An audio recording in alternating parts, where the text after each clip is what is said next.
وأشهد أن لا إله إلا الله وحده لا شريك له وأشهد أن محمدا عبده ورسوله أدى الأمانة وبلغ الرسالة ونصح الأمة وكشف الغمة وجاهد في الله حق جهاده حتى أتاه اليقين.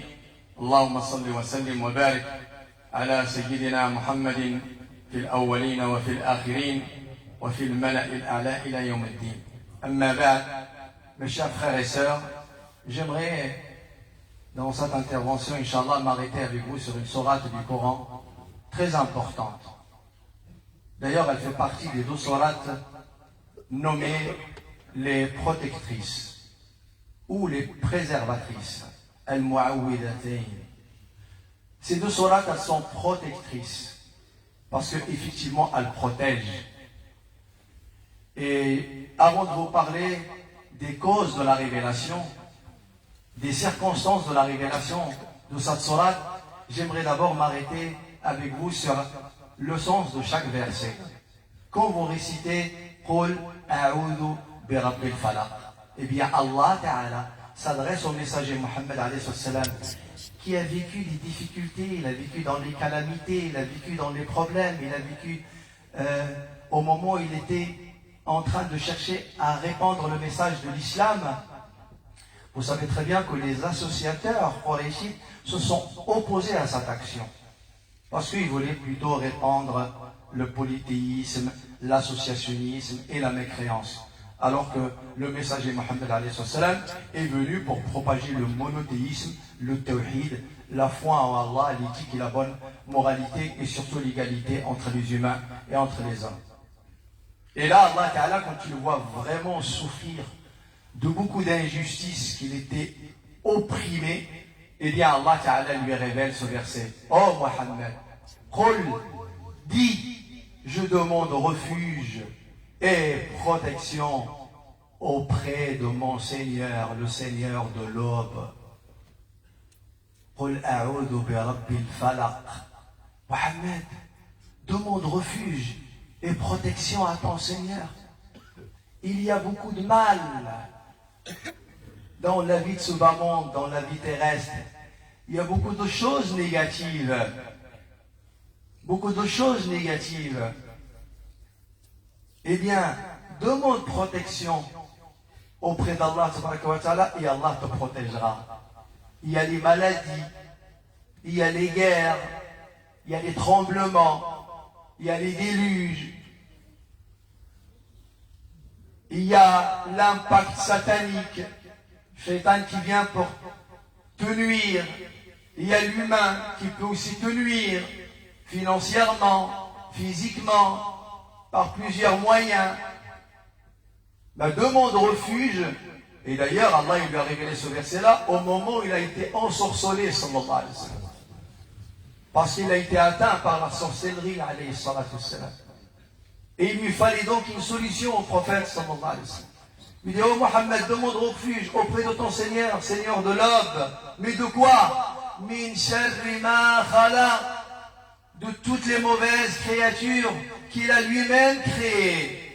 Parce qu'Allah, effectivement, dans la lutte, dans le combat, il a créé les bons et les mauvais. Il y a les bonnes créatures et les mauvaises créatures. Et je tiens à le préciser. Bi'idnillah, nous tous les musulmans, on est du côté du bien. On est du côté du bien. Pour pas qu'on dise un musulman qui porte la foi, que c'est quelqu'un de mauvais. Oui, il peut désobéir, il peut se tromper, il peut commettre des erreurs, mais tu ne peux pas le mettre dans le cadre négatif totalement.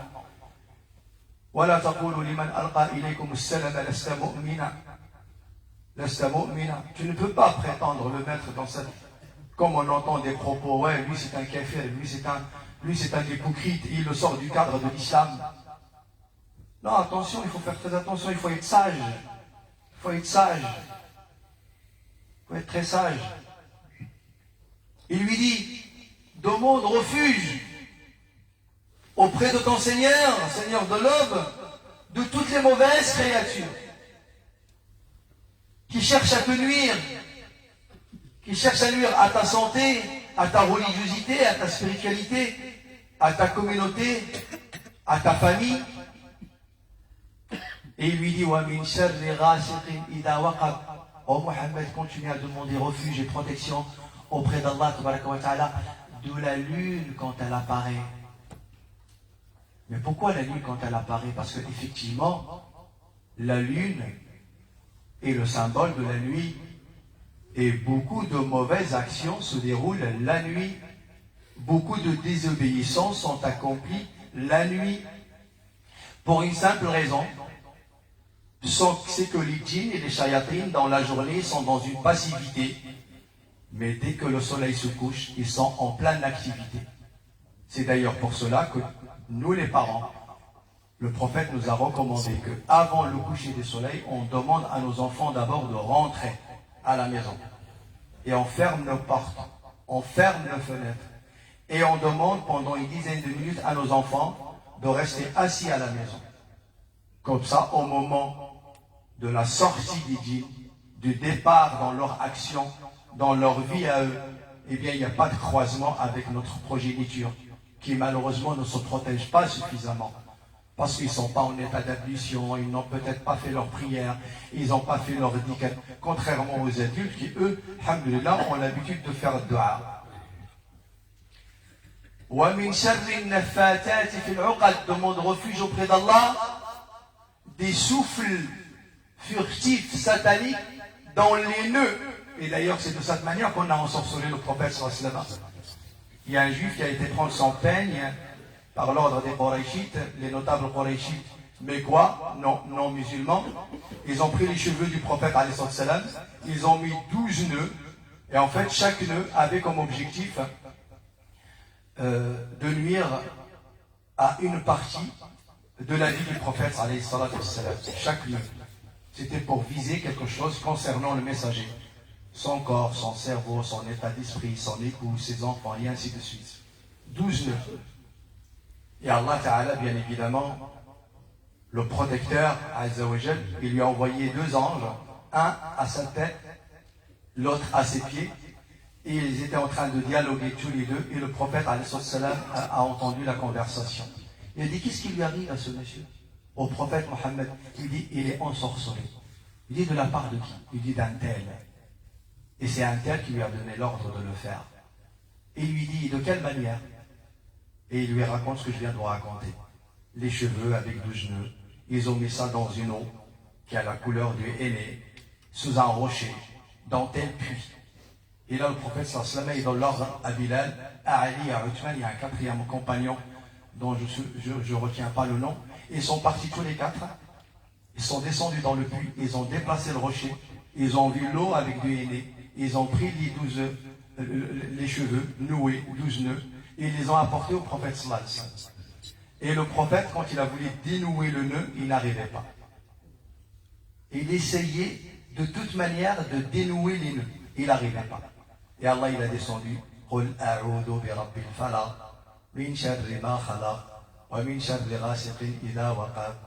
Et il dit qu'il récite وَمِنْ شَرِّ النَّفَّاثَاتِ فِي الْعُقَدِ. Le nœud se dénoue tout seul. Tout seul. Et il a récité 12 fois, sallallahu alayhi wa sallam. Et Allah, il lui a dénoué les 12 nœuds. Et là, il s'est réveillé, sallallahu alayhi wa sallam, il est redevenu conscient. Et Allah, il lui termine ce verset. Étant donné que tous ceux qui ont fait ce qu'il vient de faire, les Qurayshites, que c'était de la simple jalousie, fondée sur une haine, et demande refuge aux protections, et protection auprès d'Allah, de l'envieux, quand il t'envie. Une dernière explication. Dans l'islam, mes frères et mes sœurs, il est autorisé d'envier quelqu'un quand on souhaite la même chose que lui, au mieux que lui. On a le droit dans l'islam. Tu as le droit d'être mieux qu'un tel. Et tu as le droit d'avoir le même niveau que lui, voire mieux. C'est autorisé. Juste inscris-toi dans une action, œuvre, agis pour atteindre le même niveau, voire même plus s'il le faut. Dans la richesse matérielle, dans le savoir, dans l'adab, dans la discipline, dans la moralité, dans l'éthique. Par contre, il y a une chose qui n'est pas autorisée, la hasad, la jalousie, c'est quand tu souhaites qu'Allah tabaraka wa ta'ala le prive de ses bienfaits. Tu n'aimes pas que quelqu'un soit comblé des bienfaits d'Allah. Tu as une maladie dans le cœur qui fait que j'aurais aimé qu'il n'ait pas cette faveur. Ça, c'est une maladie. Ça, c'est grave. Allah yahfadna wa iyyakum. Ibadallah, inna Allah wa malaikatahu yusalluna ala an-nabi. يا أيها الذين آمنوا صلوا عليه وسلموا تسليما صلى الله عليه وعلى آله وصحبه وسلم تسليما كثيرا وارض اللهم عن الخلفاء الأربعة وعن الستة الباقين من العشرة اللهم انفعنا بمحبتهم واحشرنا يا مولانا في زمرتهم اللهم اغفر للمؤمنين والمؤمنات والمسلمين والمسلمات الأحياء منهم والأموات ربنا اغفر لنا ذنوبنا ويسر لنا أمورنا واختم بالباقيات الصالحات أعمالنا ربنا عجز الطبيب فداونا وفسد الزمان فنجنا وضعفت حيلتنا فقونا اللهم أرنا الحق حقا وارزقنا اتباعه وأرنا الباطل باطلا وارزقنا اجتنابه اللهم وفقنا لما تحبه وترضى بعنا يا ذا الجلال والإكرام اللهم حبب إلينا الإيمان وزينه في قلوبنا وكره إلينا الكفر والفسوق والعصيان واجعلنا اللهم من الراشدين اللهم آت نفوسنا تقواها وزكها أنت خير من زكاها أنت وليها ومولاها برحمتك يا أرحم الراحمين يا رب العالمين اللهم اغفر للمؤمنين والمؤمنات المسلمين والمسلمات الأحياء منهم والأموات